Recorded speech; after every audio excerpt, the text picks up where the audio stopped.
action let's go 저 건물을 찾으러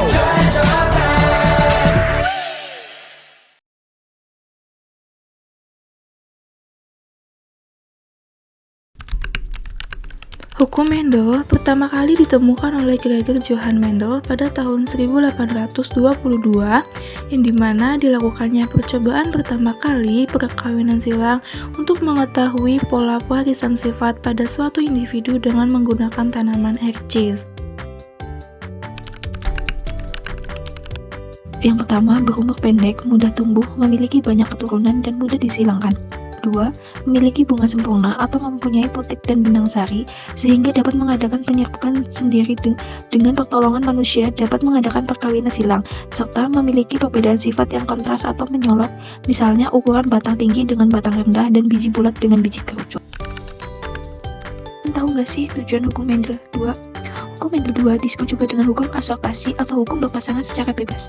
Dalam hukum ini terjadi persilangan dihibrid antara dua individu yang berbeda dengan dua sifat yang berbeda pula. Tujuannya diantaranya yang pertama ada untuk mengetahui apakah persilangan tersebut bisa menghasilkan keturunan yang berbeda atau tidak. Yang kedua, digunakan untuk menjelaskan bagaimana sifat-sifat yang diwariskan dari satu generasi ke generasi lainnya. Ketiga, menggambarkan bahwa gen-gen dalam gamet akan mengasortasi atau berpasangan secara bebas saat pembentukan individu baru.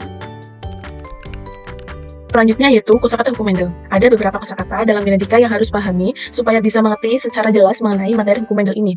Yang pertama ada parental. Parental yaitu orang tua atau induk. Yang kedua ada filial, yaitu keturunan atau hasil persilangan. Yang ketiga ada alel, yaitu bentuk alternatif gen. Yang keempat ada gamet, yaitu sel kelamin. Yang kelima ada genotip, yaitu susunan gen penyusun sifat. Yang keenam ada fenotip, yaitu sifat yang tampak. Hukum Mendel 2 berisi setiap alel dari gen yang berbeda akan bergabung atau berasortasi secara acak pada saat pembentukan gamet. Maksud dari hukum Mendel 2 di atas yaitu kedua sifat pada persilangan dihibrid tidak mempengaruhi satu sama lain dan bisa diekspresikan secara bebas. Hukum ini ditemukan oleh Mendel saat mencoba menyilangkan antara dua sifat yang berbeda atau lebih, yang dikenal dengan persilangan dihibrid. Hukum Mendel dikenal juga sebagai hukum pewarisan Mendel atau hukum pewarisan jenis Mendel, yaitu serangkaian prinsip atau hukum yang digunakan untuk menjelaskan cara sifat-sifat genetik diwariskan dari satu generasi ke generasi berikutnya pada organisme hidup. Sebagai contoh, terdapat persilangan antara biji bulat kuning atau M besar, M besar, T besar, T besar dengan biji kisut hijau, M kecil, T kecil, T kecil, biji bulat dominan terhadap biji kisut. Sedangkan warna kuning dominan terhadap warna hijau. Parental 1, M besar, T besar, T besar atau bulat kuning dengan M kecil, T kecil atau kuning hijau.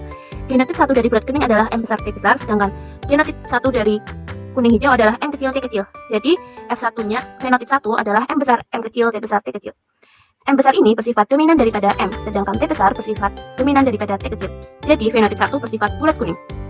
Kemudian untuk parental 2, M besar, T besar, T kecil atau bulat kuning dengan M besar, T besar, T kecil atau bulat kuning. Genotipnya adalah M besar, T besar, M besar, T kecil, T besar, dan M kecil, T kecil. Berdasarkan contoh tadi dapat disimpulkan bahwa kemungkinan fenotip F2-nya yaitu 1. Manis pohon tinggi, 2. Manis pohon pendek, 3. Manis pohon tinggi, 4. Masam pohon pendek.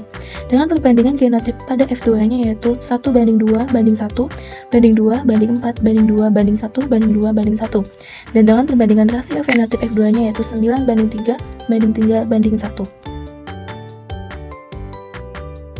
Baik, mungkin sekian dari penjelasan kami.